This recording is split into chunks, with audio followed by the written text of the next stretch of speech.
ದಲಿತ communist ತತ್ವದ ಅಡಿಗೆ ತೆಕ್ಕೆಗೆ ಇದನ್ನು ತರಲಿಕ್ಕೆ ಪ್ರಯತ್ನ ಪಟ್ಟವ್ರು ಇನ್ಯಾರೂ ಅಲ್ಲ, ನಾವು ನಮ್ಮ ಸ್ನೇಹಿತರೆ ಸಿದ್ಧಲಿಂಗಯ್ಯನವರೇ. ಸಿದ್ಧಲಿಂಗಯ್ಯ, ಮೈಸೂರಿನ ಡಾಕ್ಟರ್ ವಿ ಲಕ್ಷ್ಮೀನಾರಾಯಣ, ಆಡು ಪಾಡು ರಾಮು ಅಂತ ಖ್ಯಾತಿ ಪಡೆದಿರೋವಂಥ ಇವರೆಲ್ಲರೂ ಆವಾಗ ಹೇಗಿತ್ತು ಅಂತ ಅಂದರೆ ಒಂದು ಫ್ಲೂಯಿಡ್ ಆದಂಥ ಸಿಚುವೇಶನ್ ಇತ್ತು. ದಲಿತ ಸಾಹಿತ್ಯ ಮತ್ತು ಚಳುವಳಿಗೆ 50 ವರ್ಷಗಳು ತುಂಬಿದ ಈ ಸಂದರ್ಭದಲ್ಲಿ ನಡೀತಾ ಇರುವಂಥ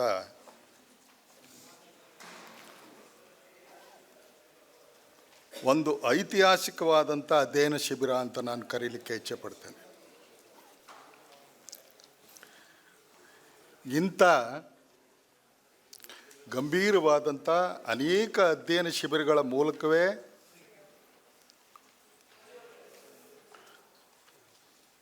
ದಲಿತ ಚಳವಳಿ ಕಟ್ಟಲ್ಪಟ್ಟಿತ್ತು. ಅಧ್ಯಯನ ಶಿಬಿರಗಳನ್ನು ಹೊರತುಪಡಿಸಿ ದಲಿತ ಚಳವಳಿಯನ್ನು ಕಲ್ಪಿಸಿಕೊಳ್ಳಲಿಕ್ಕೂ ಕೂಡ ಸಾಧ್ಯ ಇಲ್ಲ.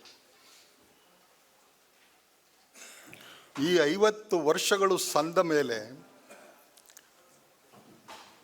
ಅನೇಕ ಏರಿಳಿತಗಳು ದಲಿತ ಸಾಹಿತ್ಯ ಮತ್ತು ದಲಿತ ಚಳವಳಿಯನ್ನು ಕುರಿತು ನಡೆದೋಗಿದ್ದಾವೆ. ನನಗೆ ಇಷ್ಟು ಗಂಭೀರವಾದಂಥ ಒಂದು ಅಧ್ಯಯನ ಶಿಬಿರ ಈವರೆಗೆ ದಲಿತ ಚಳವಳಿ ಒಂದು ರೀತಿಯಲ್ಲಿ ಮುಗಿದು ಹೋದ ಮೇಲೆ ನಡೀತಾ ಇರೋ ಅಂಥದ್ದು ಇದು ಮೊಟ್ಟ ಮೊದಲ ಬಾರಿಗೆ. ಇಂಥ ಭಾಳ ವಿಶಿಷ್ಟವಾದಂಥ ರಾಜ್ಯ ಮಟ್ಟದ ಅಧ್ಯಯನ ಶಿಬಿರವನ್ನು ಆಯೋಜಿಸಿರುವಂಥ ಗೆಳೆಯರಿಗೆ, ಇದಕ್ಕೆ ಒತ್ತಾಸೆಯಾಗಿ ನಿಂತಹ ಕರ್ನಾಟಕ ಸಾಹಿತ್ಯ ಅಕಾಡೆಮಿ ಅವರಿಗೆ, ಮುಖ್ಯವಾಗಿ ಮುಕುಂದರಾಜ್ ಮತ್ತು ಗೆಳೆಯರಿಗೆ ನಾನು ವಿಶೇಷವಾದಂಥ ಅಭಿನಂದನೆಯನ್ನು ನಾನು ಸಲ್ಲಿಸಲಿಕ್ಕೆ ಇಚ್ಛೆ ಪಡ್ತೇನೆ.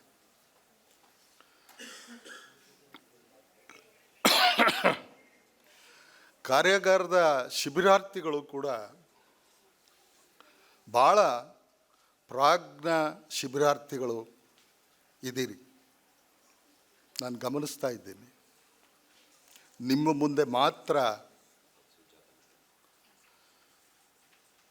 ಏನೆಲ್ಲ ವಿಷಯಗಳನ್ನು ಕೂಡ ಚರ್ಚೆ ಮಾಡಿ ದಲಿತ ಚಳವಳಿಯನ್ನು ಅಥವಾ ಸಾಹಿತ್ಯವನ್ನು ನಿಜವಾದ ಅರ್ಥದಲ್ಲಿ ಪುನಶ್ಚೇತನಗೊಳಿಸಲಿಕ್ಕೆ ಸಾಧ್ಯವಿದೆ ಅನ್ನುವಂಥ ಭರವಸೆ ನನಗೆ ನಿಮ್ಮೆಲ್ಲರನ್ನು ನೋಡಿದರೆ ಅನ್ನಿಸ್ತಾ ಇದೆ. ಆ ದೃಷ್ಟಿಯಿಂದ ಈವರೆಗೆ ನಮ್ಮ ಗೆಳೆಯ ರವಿಕುಮಾರ್ ಬಾಗಿ,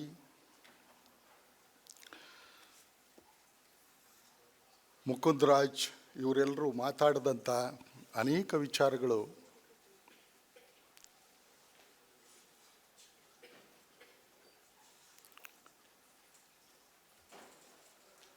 ಬದಲಾಗಿ ಹೋಗ್ಬೋದು, ತಿರುಗಾ ಮುರುಗಿ ಆಗ್ಬೋದು. ಆ ಥರದ ಅನೇಕ ಸೂಕ್ಷ್ಮ ವಿಚಾರಗಳನ್ನು ಕೂಡ ನಿಮ್ಮ ಮುಂದೆ ಮಂಡಿಸಬಹುದು ಅನ್ನುವ ಭರವಸೆಯಿಂದ ನನ್ನ ಕೆಲವು ಮಾತುಗಳನ್ನು ಆಡಲಿಕ್ಕೆ ಇಚ್ಛೆಪಡ್ತೇನೆ.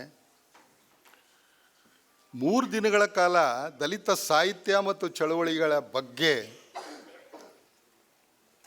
ಅನೇಕ ಗೋಷ್ಠಿಗಳು ನಡೀತಾ ಇದ್ದು, ಅಲ್ಲಿ ಸಾಹಿತ್ಯ ಮತ್ತು ಚಳವಳಿಗೆ ಸಂಬಂಧಪಟ್ಟಂತೆ ಅನೇಕ ಆಯಾಮಗಳಲ್ಲಿ ಚರ್ಚೆ ಮಾಡೋರಿದ್ದೀವಿ. ಆದ್ದರಿಂದ ನಾನು ಮುಖ್ಯವಾಗಿ ನನ್ನ ಮಾತುಗಳನ್ನು ಕೇಂದ್ರೀಕರಿಸೋ ಅಂಥದ್ದು ದಲಿತ ಸಾಹಿತ್ಯ ಮತ್ತು ಚಳುವಳಿಯ ತಾತ್ವಿಕತೆಯ ಮೇಲೆ ನನ್ನ ಮಾತುಗಳನ್ನು ಕೇಂದ್ರೀಕರಿಸಿ ಕೆಲವು ಮಾತುಗಳನ್ನು ಆಡಲಿಕ್ಕೆ ಇಚ್ಛೆಪಡ್ತೇನೆ.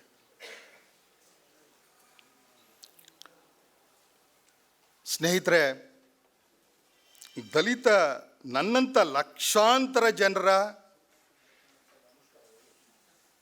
ಸ್ವಾಭಿಮಾನಿ ವ್ಯಕ್ತಿತ್ವವನ್ನು ಕಟ್ಟಿಕೊಟ್ಟಂಥ ದಲಿತ ಸಾಹಿತ್ಯ.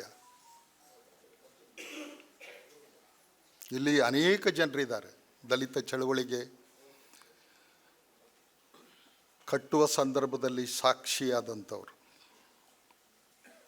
ನನ್ನಂಥ ಲಕ್ಷಾಂತರ ಜನರ ಸ್ವಾಭಿಮಾನಿ ವ್ಯಕ್ತಿತ್ವವನ್ನು ಕಟ್ಟಿಕೊಟ್ಟಂಥ ದಲಿತ ಸಾಹಿತ್ಯ ಮತ್ತು ಚಳವಳಿಗೆ 50 ವರ್ಷ ತುಂಬ್ತಾ ಇರೋವಂಥ ಸಂದರ್ಭದಲ್ಲಿ ಒಂದು ಕಡೆ ರೋಮಾಂಚನವಾಗುತ್ತೆ, ಮತ್ತೊಂದು ಕಡೆ ದಲಿತ ಚಳವಳಿಯ ಈಗಿನ ಅದರ ಸ್ಥಿತಿಗೆ ತೀವ್ರವಾದಂಥ ವಿಷಾದ ಕೂಡ ಆಗುತ್ತೆ. ಇದು ಏಕಕಾಲಕ್ಕೆ ನಮ್ಮೆಲ್ಲರೊಳಗಡೆ ಉಂಟಾಗ್ಬೋದಾದಂಥ ಭಾವ ಅಂತ ನಾನು ಅಂದ್ಕೊಂಡೇನೆ ನನ್ನ ಮಾತನ್ನು ಆರಂಭ ಮಾಡ್ತಾ ಇದ್ದೇನೆ. 1970 ಮತ್ತು 80ರ ದಶಕಗಳು ದಲಿತ ಚಳವಳಿಯ ಸುವರ್ಣ ಕಾಲವಾದರೆ ನಂತರದ 3 ದಶಕಗಳು ಕರಾಳವಾದಂಥ ಕಾಲದಂತೆ ವಿಷಾದವನ್ನು ತುಂಬಿಕೊಂಡಿದೆ.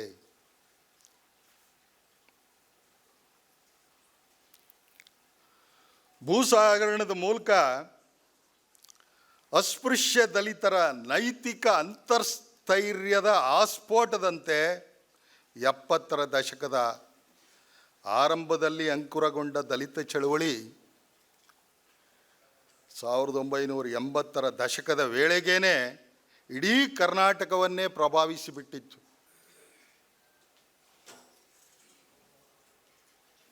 ಅಂಬೇಡ್ಕರ್ ವ್ಯಕ್ತಿತ್ವ, ತಾತ್ವಿಕತೆ, ಹೋರಾಟಗಳು ಈ ವೇಳೆಗೆ ಕನ್ನಡದ ನೆಲಕ್ಕೆ ಪರಿಚಯಗೊಳ್ಳುತ್ತಿದ್ದಂತೆ ಚಳುವಳಿ ಮತ್ತಷ್ಟು ತೀವ್ರತೆಯನ್ನು ಪಡೆದುಕೊಂಡು ಬಿಟ್ಟಿತ್ತು.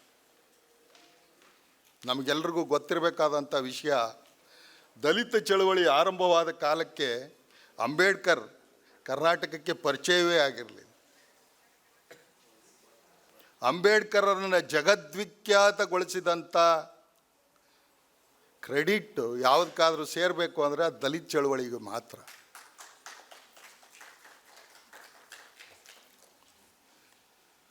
ಅಸ್ಪೃಶ್ಯ ದಲಿತರೊಳಗಿನ ತಣ್ಣನೆಯ ಬೆಂಕಿಯಂತೆ 1973ರಲ್ಲಿ ಪ್ರಕಟಗೊಂಡ ದೇವನೂರು ಮಹಾದೇವ ಅವರ ದ್ಯಾವನೂರು ಕಥಾ ಸಂಕಲನ ಮತ್ತು ಇಕ್ಕಿರ್ಲ ಒದಿರ್ಲ ನನ್ನ ಮಕ್ಕಳು ಚರ್ಮ ಎಬರಲ್ಲ ಎಂದು ಉರಿದುಂಬಿಸುವ ಸಿದ್ಧಲಿಂಗಯ್ಯನವರ ಒಲೆಮಾದಿಗರ ಹಾಡು 1975ರಲ್ಲಿ ಪ್ರಕಟಗೊಂಡು ದಲಿತರಲ್ಲಿ ಸ್ವಾಭಿಮಾನದ ಕಿಚ್ಚನ್ನೇ ಹಚ್ಚಿದ್ದವು. ಜೊತೆಗೆ ಇದು ಭಾಳ ಮುಖ್ಯವಾಗಿ ಗಮನಿಸಬೇಕಾಗಿರೋಂಥದ್ದು, ಕನ್ನಡದ ಹೆಸರಾಂತ ಲಂಕೇಶ್, ತೇಜಸ್ವಿ, ಅನಂತಮೂರ್ತಿ, ಆಲ್ನಳ್ಳಿ ಕೃಷ್ಣ, ಚಂಪಾ, ಮಲ್ಲೇಶ್ ಮುಂತಾದ ಲೋಹಿಯ ಸಮಾಜವಾದಿ ಚಿಂತಕ ಬರಹಗಾರರು ಬ್ರಾಹ್ಮಣಶಾಹಿ ಚಿಂತನೆಗಳನ್ನು ಸಾಹಿತ್ಯ ಚಿಂತನೆಗಳನ್ನು ಧಿಕ್ಕರಿಸಿ ಸಂಘಟಿಸಿದ ಜಾತಿ ವಿನಾಶ ಸಮ್ಮೇಳನ ಮತ್ತು ಕರ್ನಾಟಕ ಬರಹಗಾರರ ಮತ್ತು ಕಲಾವಿದರ ಒಕ್ಕೂಟದ ಸಮಾವೇಶ ಹಾಗೂ ಇವುಗಳಲ್ಲಿ ಕುವೆಂಪು ಅವರು ಮಾಡಿದಂಥ ಸಾಂಸ್ಕೃತಿಕ ವೈಚಾರಿಕತೆಯ ಚಾರಿತ್ರಿಕ ಭಾಷಣಗಳು ದಲಿತ ಚಳವಳಿಗೆ ನೈತಿಕ ಒತ್ತಾಸೆಯ ಬೆನ್ನೆಲುಬಾಗಿ ನಿಂತುಬಿಟ್ಟಿದ್ದು. ಈ ಎಲ್ಲವೂ ಕೂಡಿಕೊಂಡು ಕಾಂಗ್ರೆಸ್ ಪಕ್ಷದ ಕರ್ನಾಟಕದ ಜನಪ್ರಿಯ ಮುಖ್ಯಮಂತ್ರಿ ದೇವರಾಜ ಅರಸರ ಜನಪ್ರಿಯತೆಯನ್ನು ಹಿಂದಿಕ್ಕಿ ದಲಿತರೊಳಗೆ ದಲಿತ ಸಂಘರ್ಷ ಸಮಿತಿ ಜನಾನುರಾಗಿ ಆಗಿಬಿಟ್ಟಿತ್ತು. ಭ್ರಷ್ಟಾಚಾರವನ್ನು ಸಾಂಸ್ಥೀಕರಿಸಿದ ಅರಸು ಎಂದು ದೂಷಿಸುವ ಮಟ್ಟಕ್ಕೆ ದಲಿತ ಚಳವಳಿಯ ನೈತಿಕತೆ ಬೆಳೆದು ಬಿಟ್ಟಿತ್ತು. ಅಷ್ಟರ ಮಟ್ಟಕ್ಕೆ ಅಂಥ ದೇವರಾಜ ಅರಸರನ್ನೇ ಭ್ರಷ್ಟಾಚಾರವನ್ನು ಸಾಂಸ್ಥೀಕರಿಸಿದ ಮುಖ್ಯಮಂತ್ರಿ ಅಂತ ಹೇಳುವ ನೈತಿಕ ಸ್ಥೈರ್ಯ ದಲಿತ ಚಳವಳಿಗೆ ಮಾತ್ರ ಇದ್ದಿದ್ದು. ದಲಿತರ ಮೇಲೆ ಕೊಲೆ, ಸುಲಿಗೆ, ದಬ್ಬಾಳಿಕೆ, ದೌರ್ಜನ್ಯ ಎಲ್ಲೇ ನಡೆದರೂ ದಲಿತ ಸಂಘರ್ಷ ಸಮಿತಿ ಅಲ್ಲಿ ರಕ್ಷಣಾತ್ಮಕವಾದ ಗೋಡೆಯಂತೆ ನಿಂತು ಬಿಟ್ಟಿರುತ್ತಿತ್ತು. ಬಡಕುಂಬಾರ ಶೇಷಗಿರಿಯಪ್ಪನ ಕೊಲೆ ಖಂಡಿಸಿ ಹುಣಸಿಕೋಟೆಯಿಂದ ಬೆಂಗಳೂರಿಗೆ ನಡೆಸಿದ ಐತಿಹಾಸಿಕ ಕಾಲ್ನಡಿಗೆ ಜಾಥಾದಿಂದ ಅಪರಾಧಿ ಕೃಷ್ಣೇಗೌಡ ಜೈಲು ಸೇರುವಂತಾದದ್ದು ದಲಿತೇತರ ಜಾತಿಗಳ ಶೋಷಿತರು ದಲಿತ ಚಳವಳಿಯ ಜೊತೆ ಒಗ್ಗೂಡುವಂತೆ ಮಾಡಿಬಿಟ್ಟಿತ್ತು. ದಲಿತ ಚಳವಳಿಯ ಪ್ರಭಾವದಿಂದಾಗಿ ಜಾತಿ, ಮತ, ಧರ್ಮ ಮೀರಿದ ನೂರಾರು ಜಾತ್ಯತೀತ ಒಲವಿನ ವಿವಾಹಗಳು ನಡೆಯತೊಡಗಿದ್ವು. ದಲಿತ ಚಳವಳಿಯ ದಲಿತ ಲೇಖಕ ಕಲಾವಿದರ ಯುವ ಸಂಘಟನೆಯ ಪ್ರಭಾವದಿಂದ ಆ ಬಗ್ಗೆ ಗೋಷ್ಠಿ ಕೂಡ ಇದೆ. ದಲೇಕಯಿಸಮ್ನ ಪ್ರಭಾವದಿಂದ ನೂರಾರು ಸಂಖ್ಯೆಯ ದಲಿತ ಯುವಕ ಯುವತಿಯರು ಕತೆ, ಕವನ, ಕಾದಂಬರಿ ಬರೆಯತೊಡಗಿ ದಲಿತ ಸಾಹಿತ್ಯಕ್ಕೆ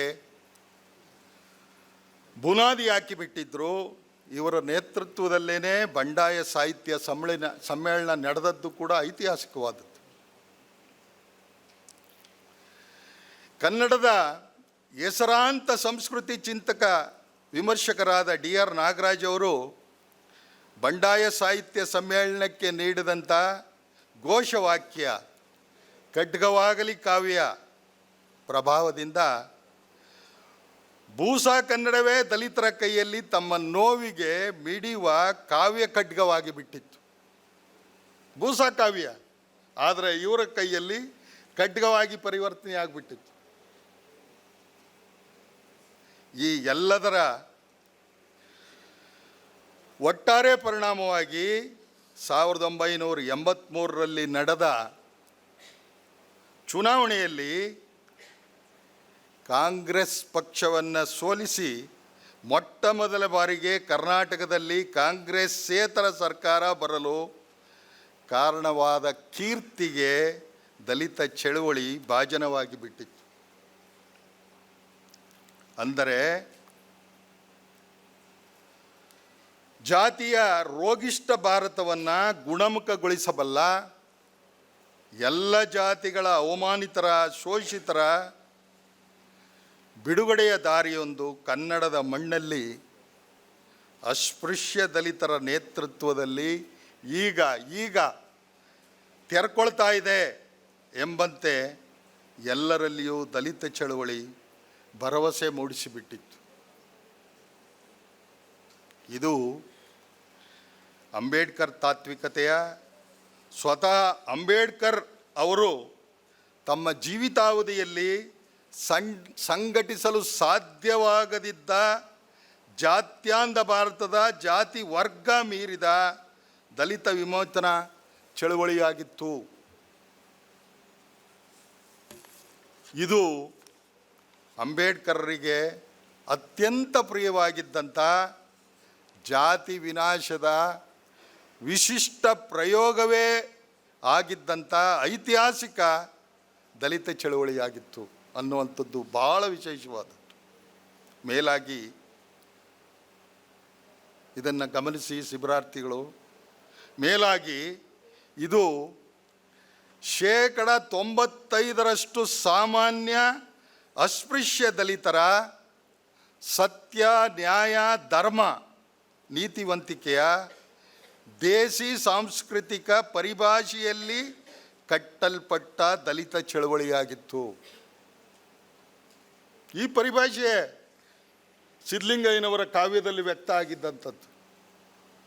ಇಂಥ ದೇಸಿ ಸಾಂಸ್ಕೃತಿಕ ಪರಿಭಾಷೆಯನ್ನು ಒಪ್ಪದ,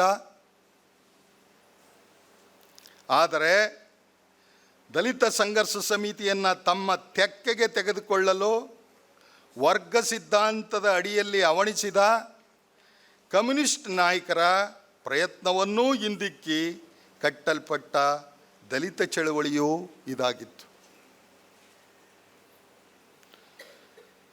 ದಲಿತ ಕಮ್ಯುನಿಸ್ಟ್ ತತ್ವದ ಅಡಿಗೆ ತೆಕ್ಕೆಗೆ ಇದನ್ನು ತರಲಿಕ್ಕೆ ಪ್ರಯತ್ನ ಪಟ್ಟವರು ಇನ್ಯಾರೂ ಅಲ್ಲ, ನಾವು ನಮ್ಮ ಸ್ನೇಹಿತರೆ. ಸಿದ್ಧಲಿಂಗಯ್ಯನವರೇ, ಸಿದ್ಧಲಿಂಗಯ್ಯ, ಮೈಸೂರಿನ ಡಾಕ್ಟರ್ ವಿ ಲಕ್ಷ್ಮೀನಾರಾಯಣ, ಆಡು ಪಾಡು ರಾಮು ಅಂತ ಖ್ಯಾತಿ ಪಡೆದಿರೋವಂಥ ಇವರೆಲ್ಲರೂ ಆವಾಗ ಹೇಗಿತ್ತು ಅಂತ ಅಂದರೆ ಒಂದು ಫ್ಲೂಯಿಡ್ ಆದಂಥ ಸಿಚುವೇಶನ್ ಇತ್ತು. ದಲಿತ ಚಳವಳಿ ದೊಡ್ಡ ಅಲೆಯನ್ನು ಸೃಷ್ಟಿಸಿಬಿಟ್ಟಿತ್ತು. ಇಂಥ ಚಳವಳಿ ನಮ್ಮ ಸಿದ್ಧಾಂತದ ಅಡಿಗೆ ತರಬೇಕು ಅನ್ನುವಂಥದ್ದೇ ಅನೇಕ ಜನ ಚಿಂತಕರು ಮತ್ತು ಬೇರೆ ಬೇರೆ ಸಿದ್ಧಾಂತಕ್ಕೆ ಬದ್ಧರಾದವರು ಮಾಡ್ತಾ ಇದ್ದಂಥ ಕೃತ್ಯ ಆಗಿತ್ತು. ಇವರು ಆ ಪ್ರಯತ್ನವನ್ನು ಕೂಡ ಮಾಡಿದರು. ಹೀಗೆ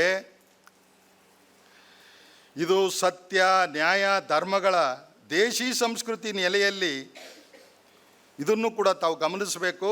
ಸಾಹಿತ್ಯ ಮತ್ತು ಚಳವಳಿ ಒಂದೇ ಆದಂಥ ವಿಶಿಷ್ಟ ದಲಿತ ಚಳವಳಿಯಾಗಿ ಘಟಿಸಿದ್ದರಿಂದಲೇ ಈ ಕಾಲಘಟ್ಟವನ್ನು ಕರ್ನಾಟಕ ದಲಿತ ಚಳವಳಿಯ ಸುವರ್ಣ ಕಾಲ ಅಂತ ನಾನು ಕರೆಯುವಂಥದ್ದು.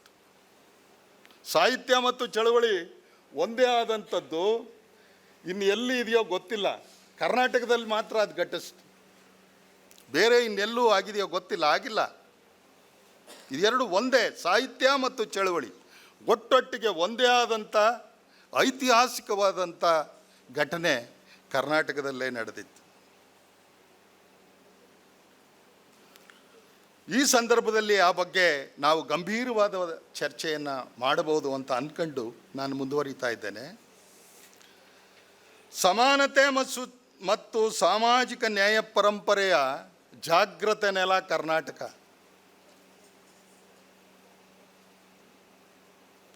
ಅದಾಗಿರೋದ್ರಿಂದಲೇ ಏನೋ ಇಂಥದ್ದೇ ದಲಿತ ಚಳವಳಿ, ಸಾಹಿತ್ಯ ಮತ್ತು ಚಳವಳಿ ಆಂಶಿಕವಾಗಿ ಒಟ್ಟಾಗಿ ನಡೆದಿದ್ದು.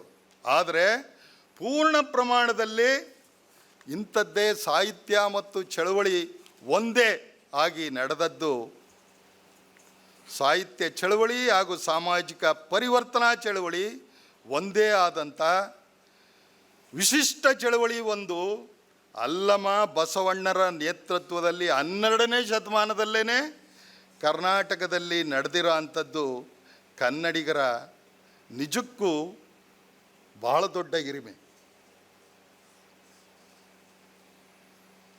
ದಲಿತ ಚಳವಳಿ ಅಂತ ಅಂದ್ಕೊಂಡ್ರೆ ಅದಕ್ಕೂ ಹಿಂದೆನೇ 12ನೇ ಶತಮಾನದಲ್ಲೇ ಇದು ನಡೆದಿದೆ, ಪೂರ್ಣ ಪ್ರಮಾಣದಲ್ಲಿ ನಡೆದಿದೆ. ಅದು ಇಲ್ಲಿ ಆಂಶಿಕವಾಗಿ ನಡೆದಿದೆ.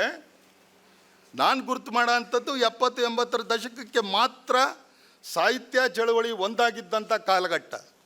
ಆದರೆ 12ನೇ ಶತಮಾನದ ವಚನ ಚಳವಳಿ ಮತ್ತು ಸಾಹಿತ್ಯ ಸುದೀರ್ಘವಾಗಿ ಒಂದೇ ಆಗಿ ಪೂರ್ಣ ಪ್ರಮಾಣದಲ್ಲಿ ನಡೆಯುತ್ತೆ. ಅದು ಕನ್ನಡದ ಬಹಳ ದೊಡ್ಡ ಹಿರಿಮೆ. ಆ ಕಾರಣಕ್ಕೋಸ್ಕರನೇ ಕರ್ನಾಟಕ ಸಾಮಾಜಿಕ ನ್ಯಾಯದ ಬಹಳ ದೊಡ್ಡ ಜಾಗೃತ ನೆಲ. ಇನ್ನು ಯಾವ ರಾಜ್ಯಕ್ಕೂ ಇಂಥ ಗುಣ ಇದ್ದಂಗೆ ಕಾಣಿಸಲ್ಲ. ಅಮಾನವೀಯ, ಅಸಮಾನತೆಯ, ಬ್ರಾಹ್ಮಣ ಜಾತಿವಾದದ ವಿರುದ್ಧ ಸಮಾಜದ ಬಹುಜನ ಸಾಮಾನ್ಯರು ತೀಕ್ಷ್ಣ ದೇಶಿ ಸಂಸ್ಕೃತಿ ಪರಿಭಾಷೆಯಲ್ಲಿ ನಡೆಸಿದ ಚಳವಳಿ ಇದಾಗಿದ್ದರಿಂದ ಇದಕ್ಕೆ ವಚನ ಚಳವಳಿ ಎಂದೂ ಹೆಸರಾಗಿರುವುದು ಕೂಡ ಅರ್ಥಪೂರ್ಣ. ಅದೆರಡು ಒಂದೇ ಆಗಿರೋದಕ್ಕೋಸ್ಕರ ಅದಕ್ಕೆ ವಚನವೇ ಕಾವ್ಯ ಎಲ್ಲವೂ.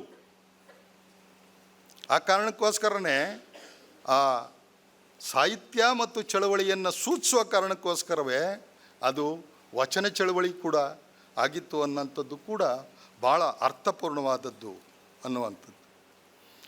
ಅಧಿಕಾರ ರಾಜಕಾರಣದ ಮೂಲಕ ಬಸವಣ್ಣ ಈ ವಚನ ಚಳವಳಿಯನ್ನು ಸ್ವಲ್ಪ ದೂರ ಮುನ್ನಡೆಸಲು ಸಾಧ್ಯವಾದರೂ ಕೊನೆಗೆ ಜಾತಿವಾದಿ ಬ್ರಾಹ್ಮಣ ದಬ್ಬಾಳಿಕೆ ದೌರ್ಜನ್ಯಗಳೇ ಮೇಲಾಗಿ ಚಳವಳಿ ಅಂತ್ಯಗೊಂಡಿತೆಂದು ಹೇಳಲಾಗ್ತಾ ಇದೆ. ಆದರೆ ನಾವು ಅದರ ಇನ್ನೊಂದು ಮುಖವನ್ನು ನಾವು ನೋಡಬೇಕು. ಆದರೆ ಅಲ್ಲಮ ಪ್ರಣೀತ ಬಹುಜನ ಸಾಮಾನ್ಯರ ಸಾಹಿತ್ಯ ಚಳವಳಿ ದೇಶಿ ಸಾಂಸ್ಕೃತಿಕ ಚಳವಳಿಯಾಗಿ ಗುಪ್ತಗಾಮಿನಿಯಾಗಿ ಅರಿಯತೊಡಗಿದ್ದು ಆಗ ಯಾರ ಕಣ್ಣಿಗೂ ಕಾಣಿಸ್ಲೇ ಇಲ್ಲ. ಕಂಡದ್ದು ಯಾವಾಗ ಅಂತ ಹೇಳಿದ್ರೆ 14-15ನೇ ಶತಮಾನದಲ್ಲಿ ಮಲೆ ಮಹದೇಶ್ವರ ಕಾವ್ಯ, ಮಂಟೇಸ್ವಾಮಿ ಕಾವ್ಯ, ಜುಂಜಪ್ಪನ ಕಾವ್ಯ, ಮೈಲಾರಿ ಲಿಂಗನ ಕಾವ್ಯ ಮುಂತಾದವು ಅಲ್ಲಮ ಪ್ರತಿರೂಪಿ ತಾತ್ವಿಕತೆಯ ಮಹಾಕಾವ್ಯಗಳಾಗಿ ಮೇಲೆದ್ದು ಬಂದು ದೇಸಿ ಸಾಂಸ್ಕೃತಿಕ ಚಳವಳಿಗಳಾಗಿ ಇಡೀ ಕರ್ನಾಟಕವನ್ನೇ ಆವರಿಸಿಕೊಂಡು ಜಾತ್ರೆಗಳಾಗಿ ಈವರೆಗೂ ಮೆರೆಯುತ್ತಿರುವಂಥದ್ದು ಸಾಹಿತ್ಯಕ್ಕಿರುವ ಸ್ಫೋಟಕ ಶಕ್ತಿಯ ದ್ಯೋತಕ ಅಂತ ನಾನು ಕರಿತೇನೆ. ಇನ್ನೊಂದು ಗಮನಿಸಲೇಬೇಕು, ಅಲ್ಲಮ ಪ್ರಭುದೇವ ತಂದೆ ಯಾರೆಂದು ಗೊತ್ತಿಲ್ಲದ ಅಸ್ಪೃಶ್ಯ ದೇವದಾಸಿ ಪದದಲಿತನಾಗಿದ್ದ. ಈತ ನಡೆಸಿದ 12ನೇ ಶತಮಾನದ ವಚನ ಚಳುವಳಿಯೂ ಕೂಡ ದಲಿತ ಚಳುವಳಿಯೇ ಆಗಿರುವುದರಿಂದ ಈ ಕಾರಣಕ್ಕಾದರೂ ನಮ್ಮ DSS ಚಳುವಳಿಗಾರರು ಈ ಕಡೆ ಕಣ್ಣೆತ್ತಿಯೂ ನೋಡಲಿಲ್ಲವಲ್ಲ ಎಂಬುದು ಅತ್ಯಂತ ವಿಷಾದದ ಸಂಗತಿ. 12ನೇ ಶತಮಾನದಲ್ಲೇ ದಲಿತ ಚಳವಳಿ ನಡೆದಿದೆ. ಅಲ್ಲಮ ಪ್ರಭುದೇವರ ನಾಯಕತ್ವದಲ್ಲಿ ಅವನು ಪದದಲಿತ, ಬರೀ ಒಲೆ ಮಾದಿಗ ಅಲ್ಲ, ಅದಕ್ಕಿಂತ ಕೆಳಗಡೆ ಇರೋವಂಥ ಪದದಲಿತ. ಅಂಥವನ ನೇತೃತ್ವದಲ್ಲಿ ಅವನ್ನ ಗುರುವಾಗಿ ಸ್ವೀಕರಿಸಿದಂಥ ಆ ಕಾಲದ ಸಂತರು ಹೇಗಿರಬೇಕು, ಎಂಥ ಮಹಾನ್ ಸಹಿಷ್ಣುಗಳು ಮತ್ತು ಎಲ್ಲರನ್ನೂ ಸ್ವೀಕರಿಸುವಂಥ ಮನಸ್ಸಿನವರು ಆ ಕಾಲದಲ್ಲಿ.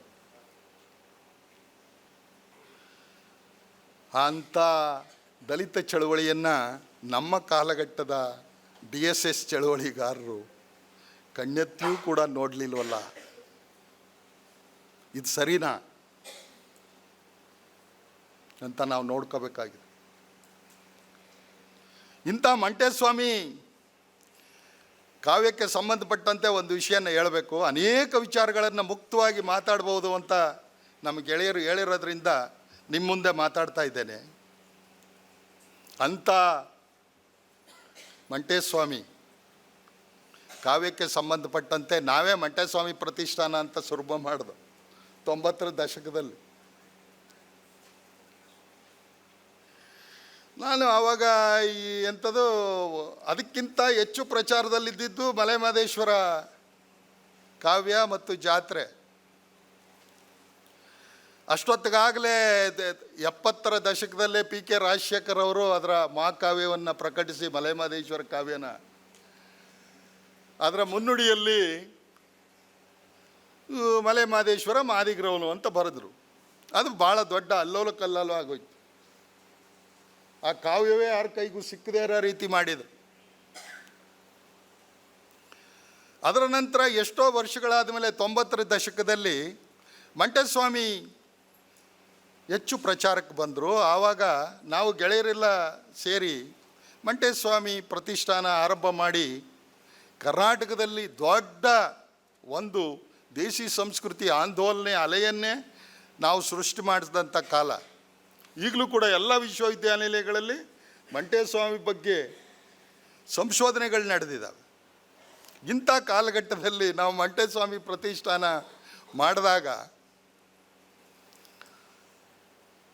ಆವಾಗ ನಾನು ಇದರ ಹಿಂದೆ ನಮ್ಮ ದಲಿತ ಸಮುದಾಯದಲ್ಲಿ ಏನೇನು ನಡೀತಾ ಇತ್ತು ಅನ್ನೋದನ್ನು ನಿಮ್ಮ ಮುಂದೆ ಹೇಳಿದರೆ ತಪ್ಪಲ್ಲ ಅಂತ ತಿಳ್ಕೊಂಡಿದ್ದೀನಿ. ಅದೇನು ಅಂತ ಹೇಳಿದರೆ, ಮಲೆ ಮಹದೇಶ್ವರ ಮಾದಿಗ್ರವನು, ಮಂಟೇಸ್ವಾಮಿ ಒಲೆರವನು. ಆದ್ದರಿಂದ ಎರಡೂ ಸಮಾನ ಆಗುತ್ತೆ. ಆ ಕಾರಣಕ್ಕೋಸ್ಕರ ಮಂಟೇಸ್ವಾಮಿ ಪ್ರತಿಷ್ಠಾನ ಮಾಡೋಣ ಅಂತ ಹೇಳಿ ಈ ಒಲೆಮಾದಿಗರ ಈ ರಾಜಕೀಯ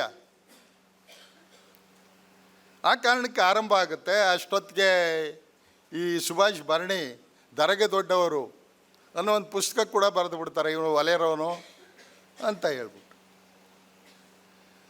ನಾವು ಚುಡಾಯಿಸೋಕ್ಕೋಸ್ಕರ ದೇವನೂರು ಮಹಾದೇವರನ್ನು ನಾವು ಅತ್ಯಾಪ್ತರಾಗಿದ್ದಾಗ ಮಹಾದೇವ್ಗೆ ನೋಡ್ಬಿಟ್ಟು ದರಕ್ಕೆ ದೊಡ್ಡವರು ಅಂತ ಚುಡಾಯಿಸ್ತಾ ಇದ್ವಿ. ಈಗ ನಡೀತಾ ಇತ್ತು. ಅಂಥ ಸಮಯದಲ್ಲಿ ಪ್ರತಿಷ್ಠಾನ ಆದಮೇಲೆ ಅನೇಕ ಜನರು ಅದರಲ್ಲಿ ತೊಡಗಿಸ್ಕೊಂಡ್ರು. ಇವತ್ತಿನ ಸಭೆ ಈ ಕಾರ್ಯಾಗಾರವನ್ನು ಆಯೋಜನೆ ಮಾಡಿರೋ ಅಂಥ ರವಿಕುಮಾರ್ ಬಾಗಿ, ಪ್ರಕಾಶ್ ಮಂಟೇದ ಅವರೆಲ್ಲರೂ ಆ ಮಂಟೇಸ್ವಾಮಿ ಪ್ರತಿಷ್ಠಾನದ ಪ್ರಾಡಕ್ಟ್ಗಳು. ಇಷ್ಟೆಲ್ಲ ಪ್ರಭಾವ ನಡೀತಾ ಇದ್ದಾಗ ಅದೇನೋ ಗೊತ್ತಿಲ್ಲ, ದುರದೃಷ್ಟವಶಾತ್ ಮಂಟೇಸ್ವಾಮಿಯನ್ನು ಅಧ್ಯಯನ ಮಾಡ್ತಾ ಮಾಡ್ತಾ ಮಂಟೇಸ್ವಾಮಿ ಕೂಡ ಮಾದಿಗ್ರವನು ಅಂತ ಗೊತ್ತಾಗೋಯ್ತು. ಅದು ಗೊತ್ತಾಯ್ತಾ ಇದ್ದಂಗೆ ಮಂಟೇಸ್ವಾಮಿಯ ಕಾವ್ಯದ ಬಗ್ಗೆ, ಅವಳ ದೇಶಿ ಸಂಸ್ಕೃತಿಯ ಬಗ್ಗೆ ನಡೀಬೇಕಾದಂಥ ಚರ್ಚೆಗಳೇ ಅನೇಕ ಕಡೆಯಲ್ಲಿ ಸ್ಥಗಿತಗೊಂಡು. ಇದು ಎಂಥ ದುರಂತ ಅಂತ ಮಾತ್ರ ನಿಮ್ಮ ಮುಂದೆ ಹೇಳ್ತಾ ನಾನು ಮುನ್ನಡಿ ಇಡ್ತಾ ಇದ್ದೀನಿ. ಇಂಥ ಅನೇಕ ನಿಟ್ಟುಸಿರುಗಳು ಬರ್ತವೆ ದಲಿತ ಚಳವಳಿಯ ಸಂದರ್ಭದಲ್ಲಿ, ಸಾಹಿತ್ಯದ ಸಂದರ್ಭದಲ್ಲಿ ಮಾತಾಡುವಾಗ. ನಮ್ಮ DSS ಚಳವಳಿಗಾರರು ಹೀಗೆ ನಮ್ಮ ಬಹುಜನ ಸಾಮಾನ್ಯರ ದೇಶಿ ಸಾಂಸ್ಕೃತಿಕ ಪರಿಭಾಷೆಯನ್ನು ಅರ್ಥ ಮಾಡಿಕೊಳ್ಳದ ಅವಿವೇಕತನದಿಂದಾಗಿಯೇ ದಲಿತ ಚಳವಳಿಯ ಅವನತಿ ಆರಂಭ ಆಯಿತು ಎಂಬುದನ್ನು ಬಿಡಿಸಿ ಹೇಳಬೇಕಾಗಿಲ್ಲ.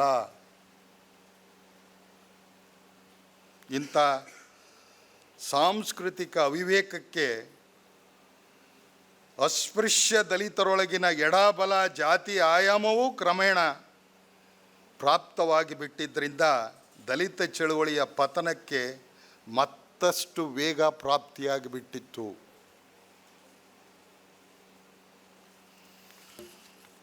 ಸಾವಿರದ 1985ರಲ್ಲಿ ಸಂಚಾಲಕರೊಬ್ಬರು, ಇಲ್ಲಿರೋಂಥ ನಮ್ಮ ಚಳುವಳಿಗಾರರ ಗೆಳೆಯರಿಗೆ ಗೊತ್ತು ಅವ್ರು ಯಾರು ಅಂತ, ವೆಂಕಟಸ್ವಾಮಿ 1985ರಲ್ಲಿ ಸಂಚಾಲಕರೊಬ್ಬರು ಸಮಾವೇಶವೊಂದರ ಸರಿಯಾದ ಲೆಕ್ಕ ನೀಡಲಿಲ್ಲ ಎಂಬುದು ವಾಗ್ವಾದಕ್ಕೆ ಕಾರಣವಾದದ್ದೇ ದಲಿತ ಚಳುವಳಿಯ ಒಡಕಿನ ಆರಂಭ ಬಿಂದುವಾಗಿ ಬಿಟ್ಟಿತ್ತು. ಇದನ್ನು ಮುಕ್ತವಾಗಿ ಕುಳಿತು ಚರ್ಚಿಸಿ ಬಗೆಹರಿಸುವ ಬದಲು ಇಬ್ಬರು ರಾಜ್ಯ ಮುಖಂಡರು ತಮ್ಮ ತಮ್ಮ ಗುಂಪಿನ ಅಭಿಪ್ರಾಯಗಳಿಗೆ ಅಂಟಿಕೊಂಡದ್ರಿಂದ ಒಡಕುಗಳು ಹೆಚ್ಚಾಗತೊಡಗಿದವು. ದಲಿತ ಚಳವಳಿಯ ಕರಾಳ ಕಾಲ ಆರಂಭ ಆಗೇ ಬಿಟ್ಟಿತ್ತು. Political power is the master key ಎಂಬ ಬಹುಜನ ಸಮಾಜ ಪಕ್ಷದ ಮಾತಿಗೆ ಮಾರು ಹೋಗಿ ದಲಿತ ಚಳವಳಿಯ ರಾಜಕೀಯ ವೇದಿಕೆ BSP ಎಂಬ ಸರ್ವಾನುಮತದ ತೀರ್ಮಾನ ಕೈಗೊಂಡು ನಂತರ ಯೂಟರ್ನ್ ಹೊಡೆದದ್ದು ದಲಿತ ಚಳವಳಿಯ ತೀವ್ರತೆಯನ್ನು ಕುಗ್ಗುವಂತೆ ಮಾಡಿಬಿಟ್ಟಿತ್ತು.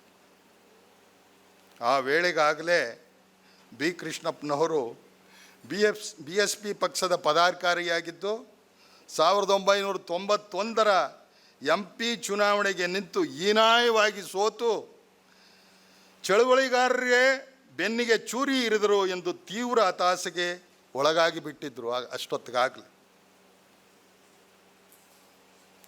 1983ರ ಚುನಾವಣಾ ಸಂದರ್ಭದಲ್ಲಿ ಬಿ ಕೃಷ್ಣಪ್ಪನವರು ಮಾಡಿದ ಭಾವುಕ ಭಾಷಣ ಒಂದನ್ನು ನೆನಪು ಮಾಡ್ಕೊಳ್ಳಿ. ಅದೇನು ಅಂದರೆ, ದಲಿತನ ಗುಡಿಸಿನಲ್ಲಿ ದಲಿತ ಚಳವಳಿ ಎಂಬ ದೀಪ ಹಚ್ಚಿದ್ದೇವೆ, ಒಳಗೆ ಕತ್ತಲು ಹೊರಗೆ ಬಿರುಗಾಳಿ, ದೀಪ ಆರದಂತೆ ದಲಿತ ಚಳವಳಿಗಾರರು ಎಚ್ಚರಿಕೆಯಿಂದ ನೋಡಿಕೊಳ್ಳಬೇಕು ಅನ್ನುವಂಥದ್ದು ಅವರ ಭಾವಪೂರಿತವಾದಂಥ ಭಾಷಣ. ಈ ಆಶಯಕ್ಕೆ ವಿರುದ್ಧವಾಗಿಯೇ ಎಲ್ಲವೂ ನಡೆಯತೊಡಗಿತ್ತು. DSS ಬಣಗಳು ಅಸಂಖ್ಯಾತಗೊಳ್ಳತೊಡಗಿದ್ದು, ಸಿದ್ಧಲಿಂಗಯ್ಯನವರ ಹೋರಾಟದ ಸಾಗರಕ್ಕೆ ಸಾವಿರಾರು ನದಿಗಳು ಎಂಬುದನ್ನು ಒಡಕಿನ ಹೋರಾಟದ ಸಾಗರಕ್ಕೆ ಸಾವಿರಾರು ಬಣಗಳು ಎಂಬುದಾಗಿ ಓದಿಕೊಳ್ಳುವಂಥ ಆಡಿಕೊಳ್ಳುವಂಥ ಸ್ಥಿತಿ ನಿರ್ಮಾಣ ಆಗಿಬಿಟ್ಟಿತ್ತು. ದಲಿತರ ಅನೈಕ್ಯತೆಯ ಅಸಂಘಟನೆಯ ಪರಿಣಾಮ ಎಂಬಂತೆ ಕಂಬಾಲಪಲ್ಲಿ ಹಾಗೂ ನಾಗನಾಪಲ್ಲಿ ದಲಿತರ ಮಾರಣ ಹೋಮಗಳು ನಡೆದು ಪ್ರಜ್ಞಾವಂತರೆಲ್ಲ ದಿಗ್ಭ್ರಮೆಗೊಳಿಸಿಬಿಟ್ಟಿದ್ದು. ದಲಿತರ ಅನೈಕ್ಯತೆಯ ಪ್ರತೀಕವಾದ ಬಣ ದಲಿತ ಸಂಘರ್ಷ ಸಮಿತಿಗಳನ್ನು ವಿಸರ್ಜಿಸಿ ಒಂದೇ ದಲಿತ ಸಂಘರ್ಷ ಸಮಿತಿ ಅಡಿಯಲ್ಲಿ ಎಲ್ಲರೂ ಬೇಕೆಂದು ನಾನು ಈ ಸಂದರ್ಭದಲ್ಲಿ ಆಗ್ರಹಪೂರ್ವಕವಾಗಿ ವಿನಂತಿಸಿದ್ದನ್ನು ಭಾಳಷ್ಟು ಸಂಚಾಲಕರು ಒಪ್ಪಿದ್ದರಾದರೂ ರಾಜ್ಯ ನಾಯಕರು ಒಪ್ಪದೇ ಹೋದದ್ದರಿಂದ ದಲಿತ ಚಳವಳಿಗಾರರನ್ನು ಐಕ್ಯಗೊಳಿಸಬಹುದಾಗಿದ್ದ ಕೊನೆಯ ಅವಕಾಶವೂ ಕೂಡ ಕೈಜಾರಿ ಹೋಗಿತ್ತು. ದಲಿತ ಚಳವಳಿಗಾರರ ಈ ಎಲ್ಲ ಅವಿವೇಕಗಳಿಂದಾಗಿಯೇ ದಲಿತ ಚಳವಳಿ ಉಚ್ಛ್ರಾಯ ಸ್ಥಿತಿಯಲ್ಲಿದ್ದ ಕಾಲದಲ್ಲಿ, ಅಂದರೆ ಚಳವಳಿಯ ಸುವರ್ಣ ಕಾಲಘಟ್ಟದಲ್ಲಿ 1984ರಲ್ಲಿ ನಡೆದ MP ಚುನಾವಣೆಯಲ್ಲಿ ಇಡೀ ದೇಶದಲ್ಲಿ 4 MP ಸೀಟ್ ಮಾತ್ರ ಗೆದ್ದಿದ್ದ BJP ದಲಿತ ಚಳವಳಿಯ ಅನೈಕ್ಯತೆಯ ಸಂದರ್ಭದಲ್ಲಿ, ಅಂದರೆ 2014, 2019 ಹಾಗೂ 2024ರ ಲೋಕಸಭಾ ಚುನಾವಣೆ ಸಂದರ್ಭಗಳಲ್ಲಿ ಬಹುಮತದಲ್ಲಿ ಗೆಲ್ಲುತ್ತಾ BJP ಅಧಿಕಾರ ಗದ್ದುಗೆಯಲ್ಲಿ ಶಾಶ್ವತವಾಗಿ ನೆಲೆಯೂರುತ್ತಾ ಇಡೀ ದೇಶವನ್ನು ತನ್ನ ಕರಾಳ ಜಾತಿವಾದಿ ಭಾವಗಳಲ್ಲಿ ಬ್ರಾಹ್ಮಣಶಾಹಿ ಬಂಧಿಸುತ್ತಿರುವ ದುರಂತ ಸಂಭವಿಸ್ತಾ ತೊಡಗಿದೆ. ಜಾತಿವಾದವನ್ನು ಬಿತ್ತಿ ಬೆಳೆದು ಸೌಹಾರ್ದ ಭಾರತವನ್ನು ಜಾತ್ಯಾಂಧ ಭಾರತ ಮಾಡಿದ್ದಕ್ಕಾಗಿ ಬಹುಮಾನ ಎಂಬಂತೆ ಕೇಂದ್ರ ಸರ್ಕಾರ 2.5% ಬ್ರಾಹ್ಮಣರಿಗೆ 10% EWS ಮೀಸಲಾತಿ ನೀಡಿದ ಘೋರ ಸಾಮಾಜಿಕ ಅನ್ಯಾಯವೂ ನಡೆದು ಹೋಗಿದೆ.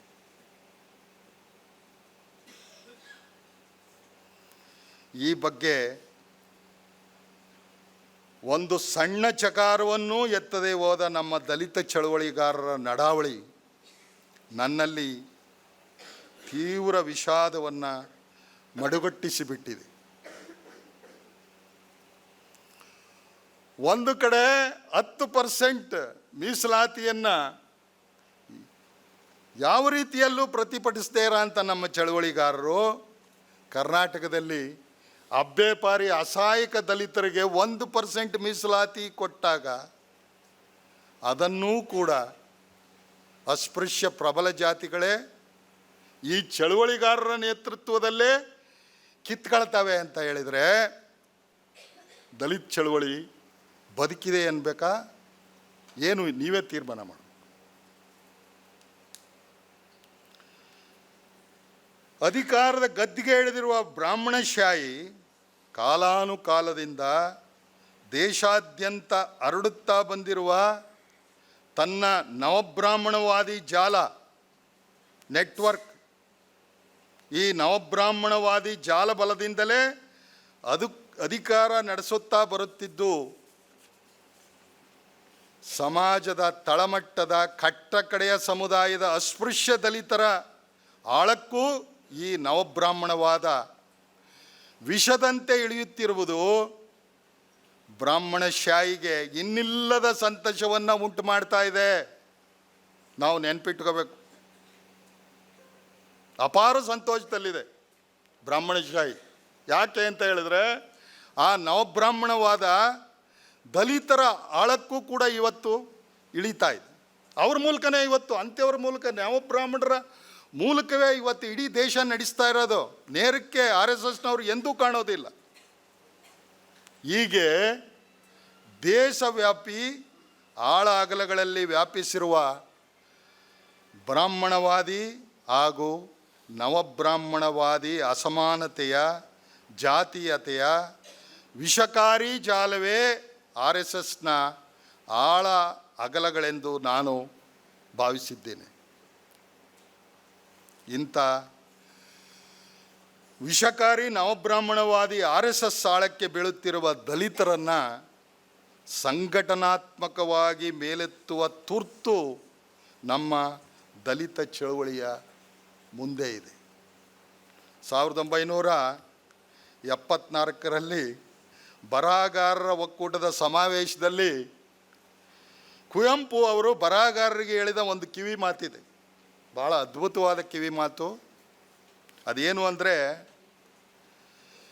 ಜಾತಿವಾದಿ ಬ್ರಾಹ್ಮಣ ಹುಲಿಯನ್ನು ಸುಮ್ಮನೆ ಕೆಣಕಬಾರ್ದು,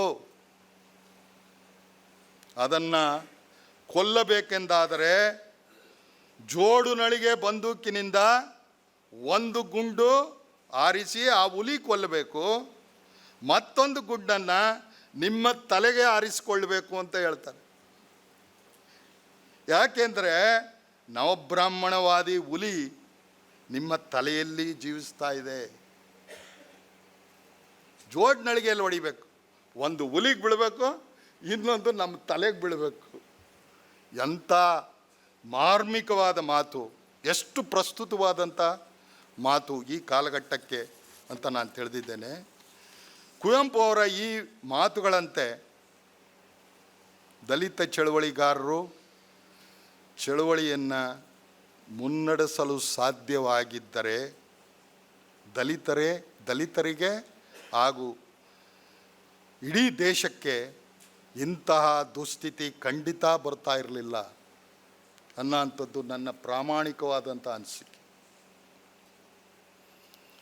ಇಂಥದೇ ಸಾಂಸ್ಕೃತಿಕ ವೈಚಾರಿಕತೆಯ ಚಿಂತನೆಗಳನ್ನು ಸಾಹಿತಿಗಳು, ಚಿಂತಕರು ಹಾಗೂ ಚಳವಳಿಗಾರರ ಮುಂದೆ 1980 ಮತ್ತು 90ರ ದಶಕಗಳಲ್ಲಿ ಆಗ್ರಹಪೂರ್ವಕವಾಗಿ ಮಂಡಿಸಿದವರು ನಮ್ಮ ಡಾಕ್ಟರ್ DR ನಾಗರಾಜ್ ಅವರು. ಜೊತೆಗೆ ಪುರೋಹಿತಶಾಹಿಯನ್ನು ಅಳಿಸಿ ಹಾಕದೆ ಈ ದೇಶವನ್ನು ಉಳಿಸಲಿಕ್ಕೆ ಸಾಧ್ಯವೇ ಇಲ್ಲ ಎಂಬ ಸಮಾಜವಾದಿ ತಾತ್ವಿಕತೆಯ ಜಾರಿಗಾಗಿ ತನ್ನ ಜೀವನ ಪರ್ಯಂತ ಶ್ರಮಿಸಿದಂಥ ಡಾಕ್ಟರ್ ರಾಮ್ ಮನೋಹರ್ ಲೋಹಿಯಾ ಇನ್ನಿಲ್ಲವಾಗಿರುವ ದಲಿತ ಚಳವಳಿಯನ್ನು ಪುನರುಜ್ಜೀವಗೊಳಿಸ ಬಯಸುವವರು ಮೊದಲು ದಲಿತ ಚಳವಳಿಯ ಸುವರ್ಣ ಕಾಲದ ಸಾಂಸ್ಕೃತಿಕ ತಾತ್ವಿಕತೆಯನ್ನು ಪುನರ್ಸ್ಥಾಪಿಸಿಕೊಳ್ಳುವುದರ ಮೂಲಕ ಹಾಗೂ ಮೇಲ್ಕಂಡ ಕುವೆಂಪು, DR ನಾಗರಾಜ್, ರಾಮ್ ಮನೋಹರ್ ಲೋಹಿಯಾ ಚಿಂತಕರ ಚಿಂತನಾ ದಾರಿಯಲ್ಲಿ ನಡೆಯುವುದರ ಮೂಲಕ ದಲಿತ ಚಳವಳಿಯ ಸುವರ್ಣ ಕಾಲವನ್ನು ಮರುಸ್ಥಾಪಿಸಬಹುದು ಎಂಬುದು ನನ್ನ ಹೃತ್ಪೂರ್ವಕವಾದಂಥ ಅನಿಸಿಕೆ. ಇನ್ನು 2 ನಿಮಿಷ ನನ್ನ ಮಾತು. ನಾನು ಇಷ್ಟು ಮಾತಾಡಿದ ಮೇಲೆ ದಲಿತ ಸಾಹಿತ್ಯದ ಬಗ್ಗೆ ನಾನು ಮಾತಾಡಿಲ್ಲ. ಅನೇಕ ಗೋಷ್ಠಿಗಳಿದ್ದಾವೆ. ನಮ್ಮ ಗೆಳೆಯ ಕಪ್ಪು ಮನುಜ ಹಿಂದೂ ಧರ್ಮ ಇಲ್ಲೇ ಇದ್ದಾರೆ, ಅವರೆಲ್ಲರೂ ಮಾತಾಡ್ತಾರೆ. ಆದರೆ ನಾನು 1-2 ಮಾತನ್ನು ನಾನು ಆಡ್ತೇನೆ. ಆ ಬಗ್ಗೆ ಎಲ್ಲರ ಬಗ್ಗೆ ನಾನು ಕಾಮೆಂಟ್ ಮಾಡೋದಕ್ಕೆ ಸಮಯ ಕೂಡ ಇಲ್ಲ. ಇಡೀ ದಲಿತ ಸಾಹಿತ್ಯದ ಮೇಲೆ ಪ್ರಭಾವ ಬೀರಿದಂಥ ಕೆಲವು ಸಾಹಿತಿಗಳು ಮತ್ತು ಅವರ ಕೃತಿಗಳ ಬಗ್ಗೆ ಮಾತ್ರ ಕೆಲವೇ ಮಾತಲ್ಲಿ ನನ್ನ ಮಾತನ್ನು ಆಡಿ ಮುಗಿಸ್ತೇನೆ. ಅದೇನು ಅಂದರೆ, ನಾನು ಮೊದಲೇ ಹೇಳಿದಾಗೆ ದಲಿತ ಸಾಹಿತ್ಯ ಮತ್ತು ಚಳವಳಿಯ ತಾತ್ವಿಕತೆ ಬಗ್ಗೆ ಮಾತ್ರ ನಾನು ಮಾತಾಡ್ತೇನೆ ಅಂತ. ಆ ದೃಷ್ಟಿಯಿಂದ ನನ್ನ ಮಾತನ್ನು ದಯಮಾಡಿ ಗ್ರಹಿಸಬೇಕು ಅಂತ ಕೋರ್ತೇನೆ. ಅದೇನು ಅಂದರೆ, ದಲಿತ ಸಾಹಿತ್ಯ 1980ರ ದಶಕದಿಂದ ಈವರೆಗೆ ಬೆಳೆಯಲು ಇದ್ದ ಅವಕಾಶ ಮತ್ತು ಸಾಮರ್ಥ್ಯಗಳಲ್ಲಿ 1% ಬಳಸಿಕೊಂಡಿಲ್ಲದಿರುವುದು ವಿಷಾದದ ಸಂಗತಿ. 1% ಕೂಡ ಬಳಸ್ಕೊಂಡಿಲ್ಲ. ಇದಕ್ಕೆ ಬಹುಮುಖ್ಯವಾದಂಥ ಕಾರಣ ದಲಿತರ ದೇಸಿ ಸಾಂಸ್ಕೃತಿಕ ಶ್ರೀಮಂತಿಕೆ ಮತ್ತು ಚಿಂತನೆಗಳ ಅವಗಣನೆ ಮತ್ತು ವಿಮುಖತೆ. ಅದೇ ಭಾಳ ಮುಖ್ಯವಾದಂಥ ಕಾರಣ.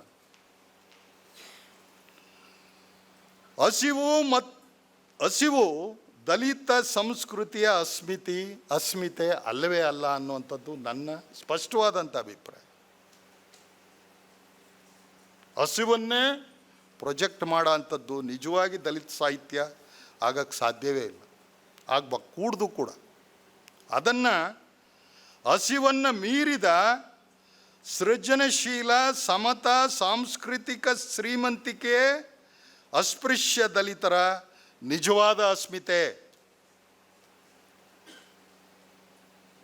ಇಲ್ಲ ಅಂದರೆ ಮಂಟೇಸ್ವಾಮಿ, ಮಾದೇಶ್ವರ, ನಾಯಕನಟ್ಟಿ ತಿಪ್ಪೇಸ್ವಾಮಿ, ಜುಂಜಪ್ಪ ಇವರೆಲ್ಲರೂ ಎಲ್ಲಿ ಬರ್ತಿದ್ರು?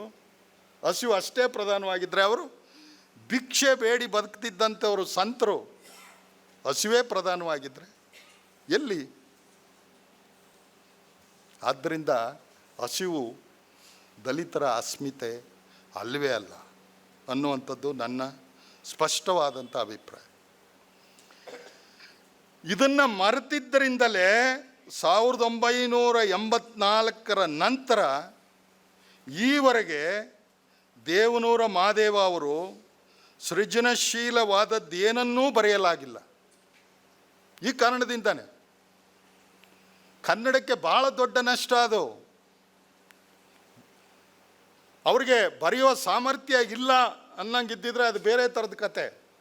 ಅಂಥ ಅಖಂಡ ಸಾಮರ್ಥ್ಯ ಇರೋ ಅಂಥವರು 84 ನಂತರ ಕುಸುಮಬಾಲಿಯ ನಂತರ ಏನೂ ಬರೀಲಿಕ್ಕಾಗಿಲ್ಲ ಪಾಪ.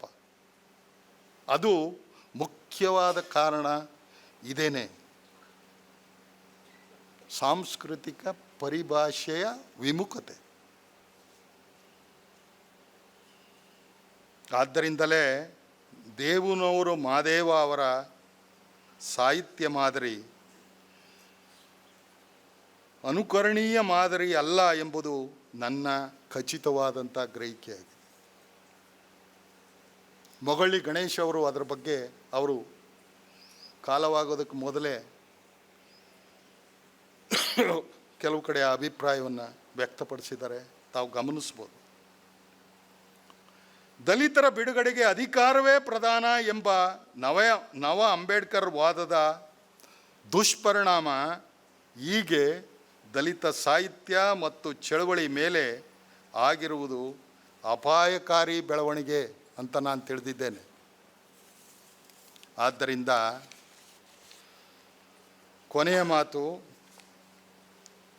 ಆದ್ದರಿಂದ political power is the master key which opens all the doors of your future ಎಂಬ ಹೇಳಿಕೆಯನ್ನು ದಲಿತ ಸಾಹಿತ್ಯ ಮತ್ತು ಚಳವಳಿಯ ಪುನಶ್ಚೇತನ ದೃಷ್ಟಿಯಿಂದ ಹೀಗೆ ಬದಲಿಸಿಕೊಳ್ಳಬೇಕೆಂದು ನನ್ನ ವಿನಮ್ರ ಸಲಹೆಯಾಗಿದೆ.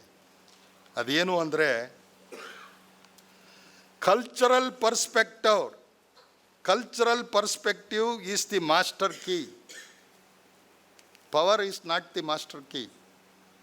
Culture, Dalit culture, cultural perspective is the master key,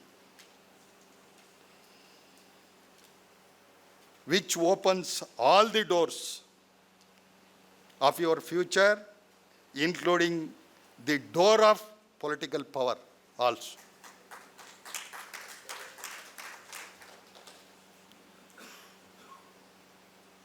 ದಲಿತ ಸಾಂಸ್ಕೃತಿಕ ವೈಚಾರಿಕತೆಯ ಪುನಶ್ಚೇತನಕ್ಕಾಗಿ ದಯಮಾಡಿ ಮುಕುಂದರಾಜ್ ಅವರಲ್ಲಿ ನಾನು ಮತ್ತೆ ವಿನಂತಿ ಮಾಡ್ತೇನೆ, ಈ ಸಾಂಸ್ಕೃತಿಕ ವಿಮುಖತೆ ಕೇವಲ ದಲಿತರಿಗೆ ಅಷ್ಟೇ ಅಲ್ಲ, ಎಲ್ಲ ಪ್ರಜ್ಞಾವಂತ ಬರಹಗಾರರು ಚಳವಳಿಗಾರರನ್ನು ಹಿಡಿದು ಕೂತಿದ್ದು. ಸಮಾಜಮುಖಿ ಚಳವಳಿ ಇದನ್ನು ನಡೆದಾಗ, ಸಾಹಿತ್ಯ ಸಮ್ಮೇಳನ ಕೂಡ ನಡೆದಾಗ ಅವರು ಮುಕ್ತವಾಗಿ ಮಾತಾಡೋಕ್ಕೆ ಆಗಿಲ್ಲ ಪಾಪ. ಅವರು ದಲಿತರ ಕಡೆ ನೋಡ್ತಾ ಇದ್ದಾರೆ, ಕಾಯ್ತಾ ಇದ್ದಾರೆ, ಇವರು ಏನು ಮಾಡ್ತಾರೆ, ಏನು ತೀರ್ಮಾನ ತಗೊಳ್ತಾರೆ, ಸಾಹಿತ್ಯದ ಬಗ್ಗೆ, ಚಳವಳಿ ಬಗ್ಗೆ ದಲಿತ ಚಳವಳಿಗಾರರು ಸಾಹಿತಿಗಳು ಏನನ್ನು ಮಾಡ್ತಾರೆ ಅಂತ ಕಾಯ್ತಾ ಇದ್ದಾರೆ. ಇಡೀ ದೇಶ ಕಾಯ್ತಾ ಇದೆ.